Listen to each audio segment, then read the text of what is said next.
요 포도주는 거만하게 만들고 독주는 떠들게 만든다고 했는데, 포도주가 하는 일이 다르고 독주가 하는 일이 다른 것이 아니라, 포도주든 독주든 이 주류가 우리로 하여금 거만하게 만들기도 하고 떠들게도 만드는 그런 일을 한다고 하는 게 오늘 잠언서 20장 1절의 말씀이라고 하겠습니다. 술이 어떻게 사람을 망가뜨리는가라고 하는 것을 설명해 주는 말씀이라고 할 수가 있겠죠. 우리가 술에 취하게 되면 정상적인 활동을 하기가 어렵습니다. 술에 취하지 않고 온전한 정신을 가지고 있으면 모든 일들을 제대로 정확하게 잘 판단할 가능성이 많지만, 우리가 술에 취하게 된다고 한다면 정상적인 판단을 할 수가 없게 되어서, 그래서 그 인생이 파멸로 어, 떨어질 수밖에 없다고 하는 것, 어쩌면 우리가 주변에서 많이 보아왔을 거라고 생각이 됩니다. 술에 취하게 되면 운전하는 것도 어렵죠. 술에 취했으면서도 불구하고 자신은 마치 운전을 잘 할 수 있을 것이라고 착각을 하고, 내가 술에 취했지만 안전하게 운전할 수 있는 그런 자신감도 있어서 운전을 하지만, 그렇게 술을 마시고 운전을 하게 되면 운전대를 잡고서 나는 내가 원하는 방향으로 가고 싶지만 내 손과 발이 제대로 말을 듣지 않아서 결국 사고를 일으킬 수밖에 없는 것이죠. 술이 우리의 신경을 마비시키고 우리의 판단 능력을 마비시키기 때문에 음주운전을 하게 된다고 한다면 아주 큰 사고가 발생할 수밖에 없다고 하는 것, 상식이라고 할 수밖에 없겠습니다. 자기 자신만 다치는 것이 아니라, 자기 자신의 차량만 망가지는 것이 아니라 죄 없는 제3의 사람들에게 큰 피해를 입히는 아주 심각한 범죄와 같은 것이기 때문에, 이런 음주 운전과 같은 것들은 관용을 베풀어서는 안 되고 엄청나게 엄벌에 처해야만 할 것이라고 생각을 하게 됩니다. 최근 뉴스에서 본 일인데요. 음주 운전으로 말미암아 자신의 커리어를 망친 사람의 이야기를 얼마 전에 뉴스에서 듣게 되었습니다. 여러분도 들으셨습니까? 예, 산림청장이라고 하시는 분이 술을 마시고 운전을 하다가 시민들을 칠 뻔했을 뿐만 아니라 12명이 탄 버스와 부딪혀서 사고를 냈다. 그래서 결국 그 산림청장을 취임한 지 6개월밖에 되지 않았지만 해임시켰다고 하는 뉴스를 들었습니다. 들으셨습니까? 들으신 분도 계시군요. 뉴스와 담을 쌓고 계시는 분도 몇 분 계시는 것 같습니다. 참 잘한 것 같아요. 엄벌에 처해야 한다고 생각이 듭니다. 너무나도 어리석은 판단이었던 것이죠. 자신의 커리어를 중단시키는 그런 어리석은 짓을 한 것이라고 할 수가 있었기 때문에, 참 그렇게 술을 먹고 그렇게 운전을 했던 그 사람은 참 지혜가 없는 사람이었다라고 말할 수밖에 없겠습니다. 아주 생생한 예라고 할 수가 있는 것이죠. 뿐만 아니라 음주가 자신의 인생을 망친 사람들의 이야기가 많이 있습니다. 여러분들은 누가 생각이 나십니까? 저는 한 유망한 야구 선수가 생각이 납니다. 제가 미국에 있을 때 피츠버그 팀에서 야구 선수로서 활동하던 우리 한국 선수가 한 명 있었습니다. 혹시 누군지 아십니까? 스포츠와는 담을 쌓고 계셔서 강정호 선수라고 있었는데요. 그 강정호 선수가 피츠버그 팀에 와서 하는데 얼마나 잘 치는지 홈런을 빵빵 때려버리고 안타를 쳐내고 발이 빠르고 수비도 잘하고, 야, 그 강조를 보면서 우리 대한민국 선수가 이 말도 잘 통하지 않는 미국 땅에 와서 그렇게 잘하는 그 모습을 보게 될 때, 4번 타자로 활동하는 그 모습을 볼 때 얼마나 부러웠고 얼마나 자부심이 가득했는지 모릅니다. 그런데 그 선수의 생명이 어느 날 하루에 완전히 중단되고 말았습니다. 무엇 때문에 중단이 됐습니까? 한국에 왔다가 술을 먹고 새벽에 잠도 안 자고 술 먹고 운전하다가 사고 내고, 결국 그것이 최초가 아니라 벌써 세 번째라고 되어서 정식 재판에 넘겨지고, 그래서 범죄 경력이 쌓이게 되고 결국 미국 비자도 받지 못하게 되어서, 운동선수로서는 그 젊은 시간 얼마 되지 않잖아요.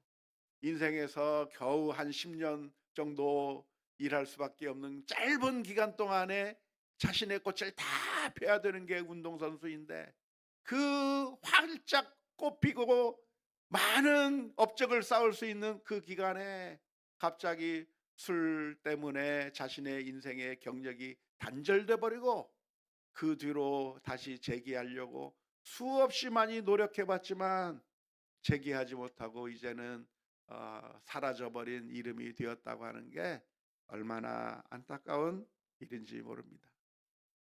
나중에 이 선수가 미국에 재기하기 위해서 코스타리카인가 어딘가 갔다가 거기서 선교사님을 만나게 되고 힘들게 된 그 상황 가운데서 거기서 예수님도 믿고 세례도 받고 했다고 하는 이야기를 들어서, 그것이 나중에 전화위복이 되었을까 생각이 들기는 하지만, 아무튼 그 음주로 말미암아 자신의 인생을 망쳐버렸다고 하는 것이 정말 어리석은 사람이었다. 자신의 인생을 그 술 한 잔에 망쳐버린 그 인생이 얼마나 어리석은 모습이었는가 라고 하는 것을 우리가 생각해 볼 때, 오늘 우리 잠언서의 말씀 우리가 분명하게 기억할 수 있는 우리 모두가 다 되어야 될 줄로 믿습니다. 술에 이끌리는 사람들이라고 한다면, 술에 이끌려 삶을 산다고 한다면 그 사람은 지혜가 없는 사람이고 어리석은 사람이라고 할 수밖에 없기 때문에, 우리 성도들이라고 한다면 예수 그리스도를 나의 주 나의 하나님으로 고백하고 하나님을 나의 하나님으로 고백하는 우리 성도들이라고 한다면 어떻게 살아야 할 것인가? 술에 이끌려서 자신의 인생을 망쳐버리는 그런 삶으로 자기 인생을 아무렇게나 내어 던질 것이 아니라, 그런 술과 술 취하지 않는 그런 결단이 우리 모두에게 있어야 될 줄로 믿습니다. 성경은 우리에게 무엇을 가르치고 있습니까? 에베소서 5장 18절의 말씀에 술 취하지 말라, 이는 방탕한 것이니 오직 성령으로 충만함을 받으라 말씀하고 있는 것이죠. 우리가 술에 인이 박혀서 술에 취해서 자신의 의지도 없이 그렇게 인생을 살아갈 것이 아니라, 성령의 충만함을 받아서 하나님의 그 뜻에 따라 순종하며 사는, 하나님께서 우리로 하여금 하시기를 원하는 것에 따라 민감하게 반응하면서 하나님의 뜻에 순종하며 사는 그런 경건의 삶을 살아가는 것이 당연한 것이지, 술 취하는 인생을 살아가는 것이 옳지 않다고 하는 것을 기억해야 할 줄로 믿습니다. 우리는 어떤 삶을 살아야 되는가? 어리석은 자의 길로 갈 것이 아니라 성령 충만함을 받아서 하나님의 인도하심을 따라, 술에 의해서 인도되는 것이 아니라 하나님의 인도하심에 따라 인생을 살아가는 것이 당연할 것이다 하겠습니다. 따라서 교회 안에서 직분자를 세울 때 감독을 세우고, 그 감독이라고 하는 말은 장로라고 하는 말로도 똑같이 말할 수가 있겠는데, 장로의 자격이 무엇인가, 어떤 사람을 장로로 세워야 될 것인가 라고 할 때 이 술 문제에 대해서 언급하고 있는 것을 알 수가 있습니다. 디모데전서 3장 2절에서부터 4절 말씀에 보면 장로, 감독을 어떤 사람으로 세울 것인가에 대해서 설명하고 있는데, 그러므로 감독은 책망할 것이 없으며 한 아내의 남편이 되며 절제하며 신중하며 단정하며 나그네를 대접하며 가르치기를 잘하며 술을 즐기지 아니하며 구타하지 아니하며 오직 관용하며 다투지 아니하며 돈을 사랑하지 아니하며 자기 집을 잘 다스려 자녀들로 모든 공손함으로 복종하게 하는 자라야 할 것이라고, 누구를 교회의 장로로 세울 것인가, 누구를 교회의 지도자로 세울 것인가, 그 여러 가지 그 자격 조건들을 열거하는 가운데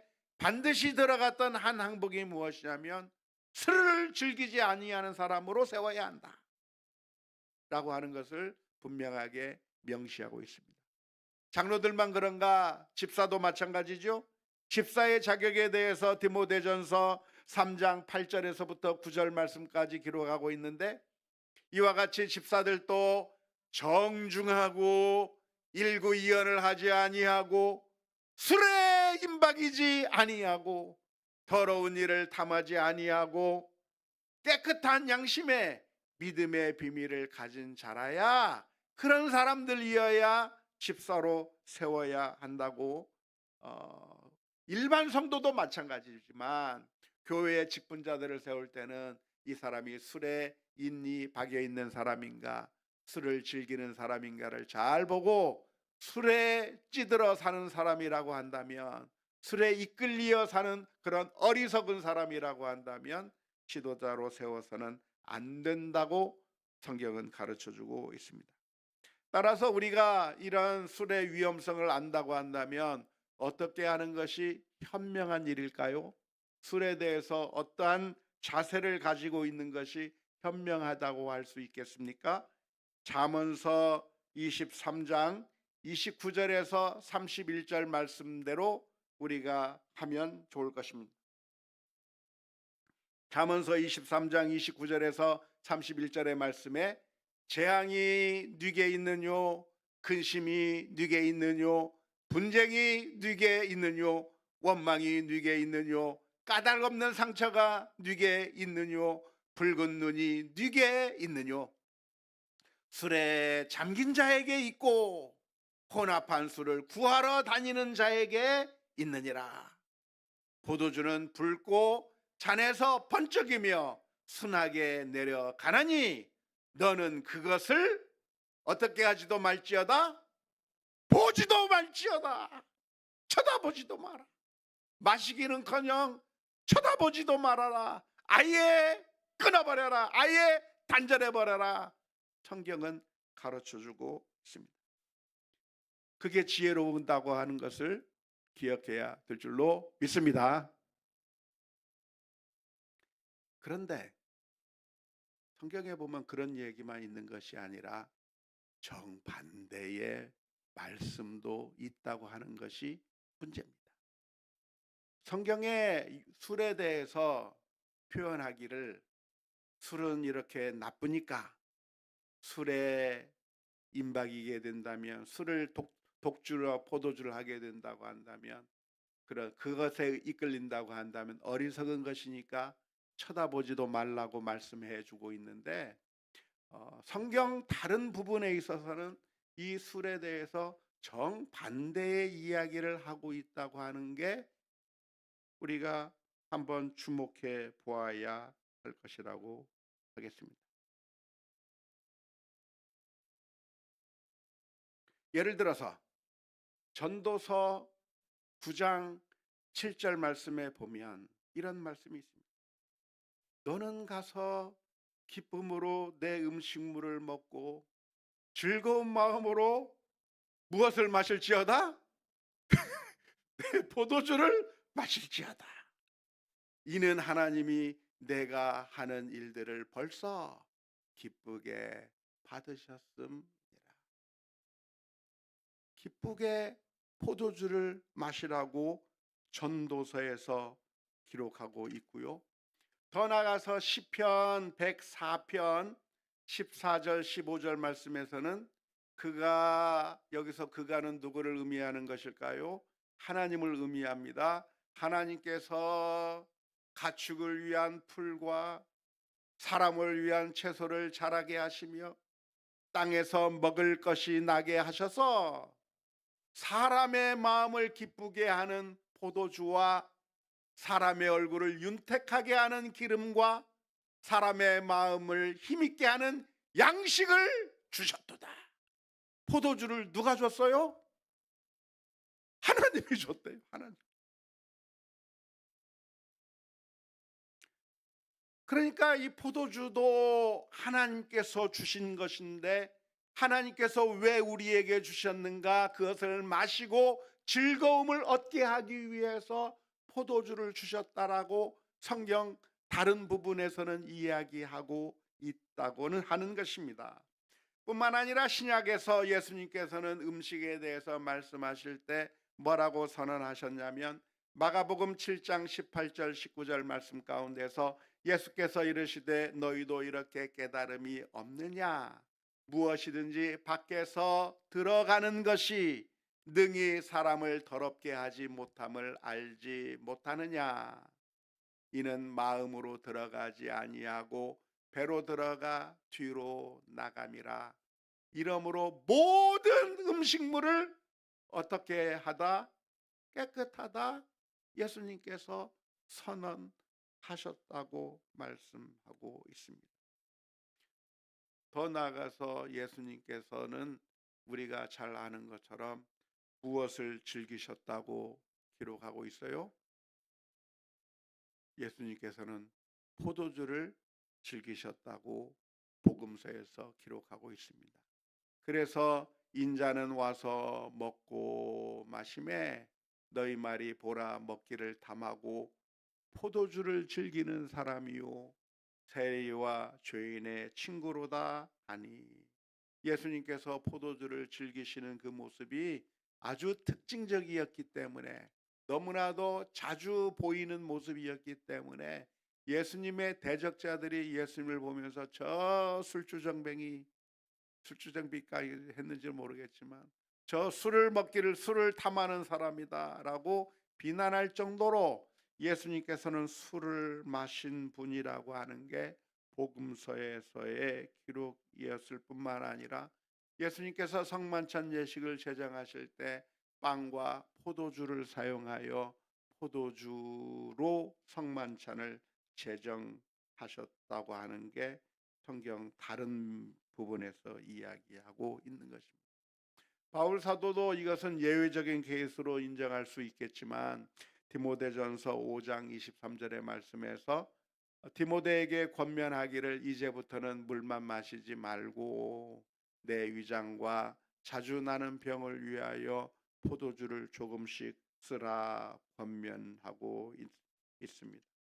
뿐만 아니라 바울 사도는 음식에 대해서 설명하면서 음식을 우리가 어떻게 볼 것인가, 로마서 14장 14절의 말씀에서는 내가 주 예수 안에서 알고 확신하노니 무엇이든지 스스로 속된 것이 없으되 다만 속되게 여기는 그 사람에게는 속되니라 라고 말씀하셔서, 우리가 포도주도 그것을 속되다고 여기지 않고 감사함으로 하나님의 은혜를 생각하며 마시게 된다고 하면 속된 것이 아니라 우리에게 은혜의 수단이 될 수 있다라고 말씀하고 있는 것인데요. 디모데전서 4장 4절 5절 말씀에서도 역시 같은 이야기를 하는 겁니다. 하나님께서 지으신 모든 것이 선함에 감사함으로 받으면 버릴 것이 없나니 하나님의 말씀과 기도로 거룩하여 지미라라고 말씀하고 계십니다. 자, 한쪽에서는 포도주 때문에 인생이 망치고 그리고 어리석은 자고 그러니까 쳐다보지도 말라고 말씀하는 말씀이 있는가 하면, 한쪽에서는 이것이 하나님의 선물이요 우리에게 주신 축복의 선물이고 우리가 감사함으로 받으면 버릴 것이 없고, 속되다 할 것이라고 하지 않는다고 하면 괜찮다라고 하는 말씀이 있는데, 어느 장단에 맞춰서 춤을 추는 것이 좋겠습니까? 어느 쪽에, 이 두 가지 성경 중에서 어느 성경을 선택하는 것이 좋을까요? 예? 그냥 자기 원하는 대로?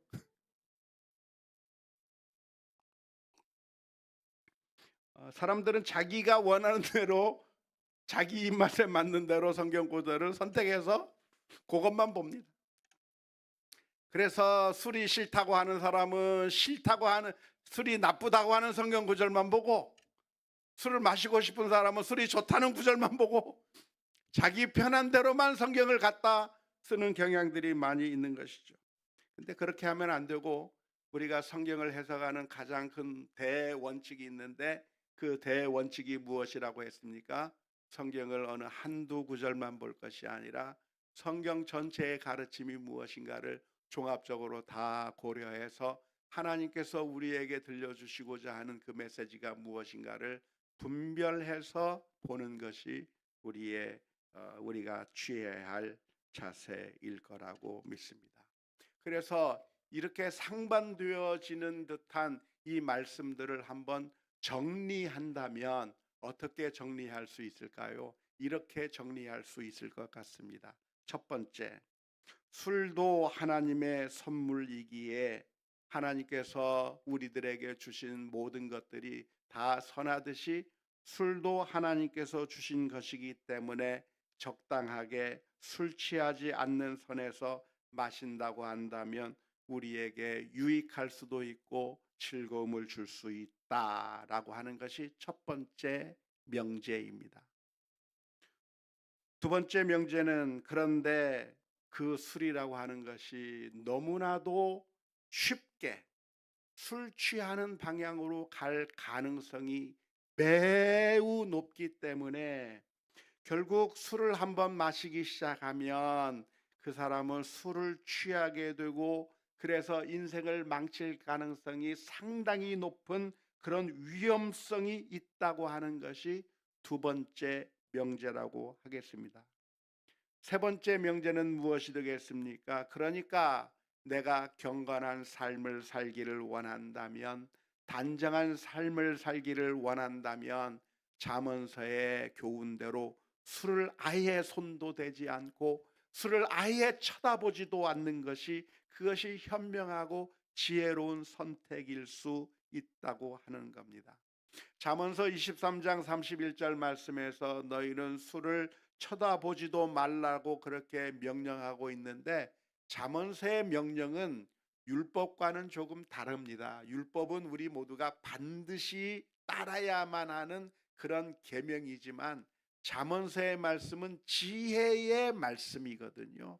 그래서 잠언서의 말씀은 어리석은 자가 하는 말에 따라 대답하지 말라 라고 말씀하기도 하고, 어리석은 자가 하는 말에 대답을 하라라고 하는 상반되는 말씀을 하고 있는데, 그때마다 그 대답을 할 경우에는 어떤 유익이 있고 대답하지 않는다고 하면 어떤 유익이 있다고 하는 것을 이야기하는 잠언의 교훈의 말씀이기 때문에, 술을 쳐다보지도 말라고 하는 것은 하나의 율법적이고 반드시 따라야 하는 그런 계명의 말씀이라기보다는 이렇게 하는 것이 지혜로운 것이다라고 말씀하고 있는 것이죠. 따라서 세 번째 명제가 있다고 한다면, 술이라고 하는 것이 두 번째 명제에서 이야기한 것처럼 술이라고 하는 것은 무엇인가? 아주 위험한 것이기 때문에 그 아주 위험한 것을 우리가 어떻게 하는 것이 지혜로운 것인가? 세 번째 명제에서 내가 경건하고 단정한 삶을 살기 원한다고 한다면 아예 쳐다보지도 않고 아예 끊어버리는 것이, 그것이 현명한 선택일 수 있다고 하는 게 세 번째 명제라고 하겠습니다. 그리고 네 번째 명제가 있다고 한다면, 그러나 어떤 사람이 술을 마시든가 어떤 사람들이 술을 즐기는 사람이 있다고 한다면, 그런 사람을 정죄하거나 비난하는 눈으로 바라볼 것이 아니라 우리가 나 자신이 내가 술 취하지 않는 그런 인생을 사는, 내가 술에 이끌려 사는 그런 어리석은 자의 삶을 살지 않는 선택을 하는 것이 유익하다고 하는 것으로 성경의 말씀을 정리해 볼 수가 있겠습니다. 정리가 좀 되십니까?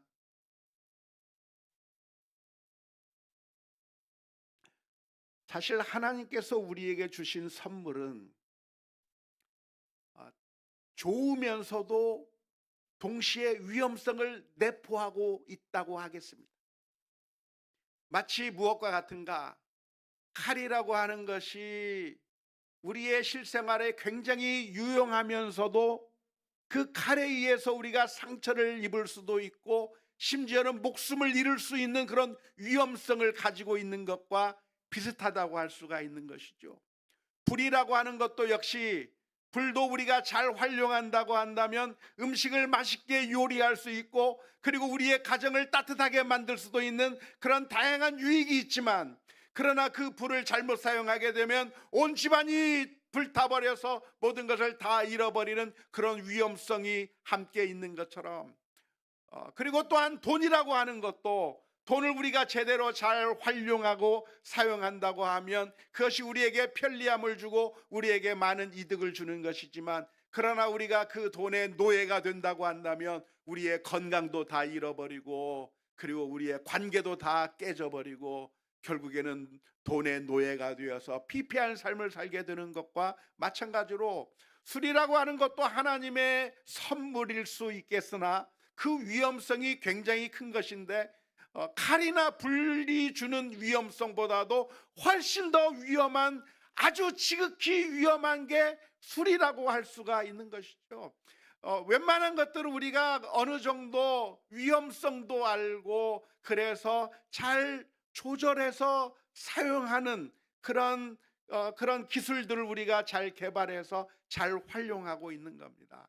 그래서 칼도 잘 활용하고 있고 불도 잘 활용하고 있고 모든 것들을 잘 활용하고 있는데, 술이라고 하는 것은 무엇인가? 우리가 잘 활용하려고 마음을 맨 처음에 먹지만 그 술에 의해서 우리가 완전히 무너져 버리는데 가는 데는 너무나도 쉽게, 너무나도 허무하게 무너져 버릴 수 있는 지극히 위험한 요소를 가지고 있는, 그래서 다른 하나님의 선물들보다 이 술이라고 하는 선물은 더 위험한, 더 치명적인 결과를 가져올 수 있기 때문에, 그래서 때때로는 우리가 이것에 대해서 단호하게 아예 쳐다보지도 않는 그런 결단을 하는 게 차라리 지혜로울 수 있다고 하는 점을 우리가 기억해야 할 것입니다.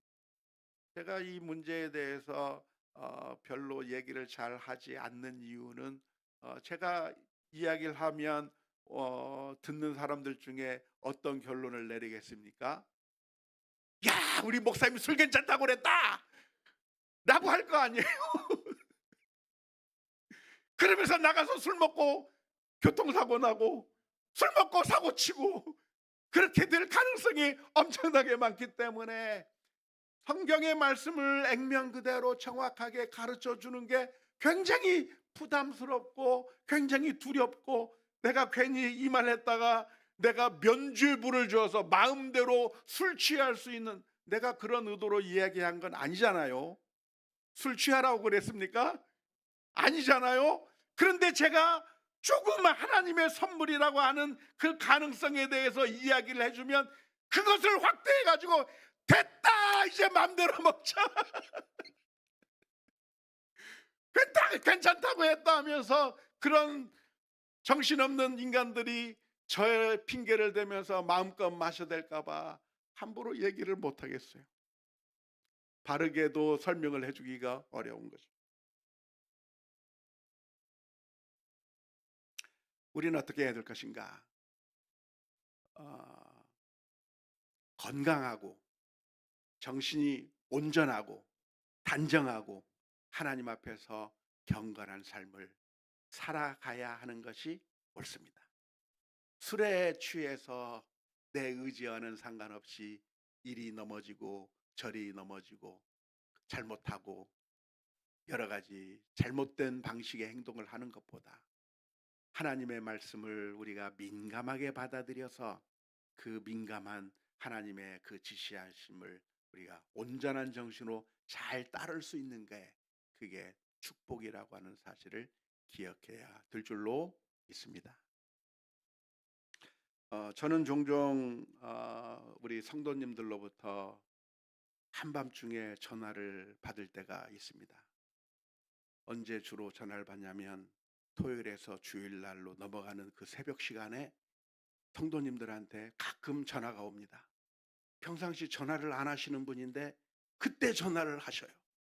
그래서 도대체 이게 무슨 일인가 하고 전화를 받으면 야, 네가 목사야! 그러면서 막 욕을 해대고 보니까 한잔 하셨어요.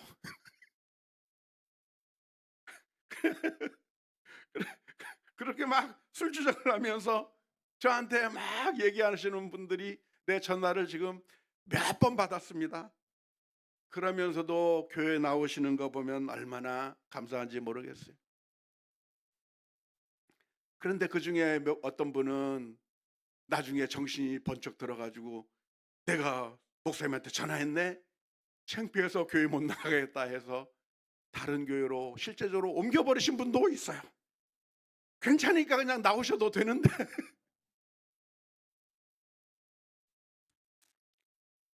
아무튼 우리가 이 술에 의해서 우리의 인생을 그렇게 아무런 목적 없이 술에 이끌려 사는 그런 어리석은 자의 삶을 살 게 아니라 우리가 경건하고 단정한 믿음의 삶을 살기 위하여 우리의 삶에 시간이 얼마 남지 않았으니 때가 단축해진 고로 오늘 우리가 경건하게 믿음으로 살아가는 그런 믿음의 삶을 살아가야 될 줄로 믿습니다. 따라서 오늘 우리가 드려야 될 기도가 있다고 한다면 무엇이겠습니까?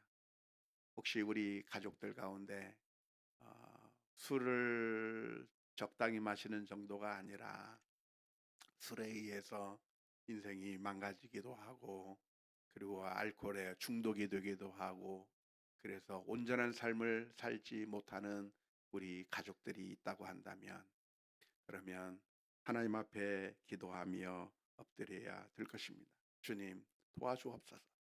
우리의 힘과 능력으로는 어떻게 할 수 없는데 하나님께서 정말 바른 길을 온전한 삶을 살아갈 수 있도록 주님께서 은혜를 더해 주옵소서. 기도해 나가야 될 것이라고 믿겠고요. 뿐만 아니라 예수님께서 우리를 위해서 피 흘려 주시고 우리를 죄악에서 건져 주셨기 때문에 그러한 상황 가운데서도 우리를 능히 건지시고 승리케 하실 분이라고 하는 사실을 믿습니다. 따라서 우리가 만일 우리 가족들 가운데 우리들 중에 누군가 그런 문제들이 있다고 한다면 더 이상 방탕한 삶이 아니라 건강한 삶, 단정한 삶을 살 수 있게 도와주옵소서. 예수 그리스도의 보혈의 능력으로 힘을 주옵소서. 기도하는 가운데 많은 변화가 있고 승리가 있는 우리 모두가 다 될 수 있기를 주님의 이름으로 축원합니다. 우리 함께 같이 184장 찬양하겠습니다.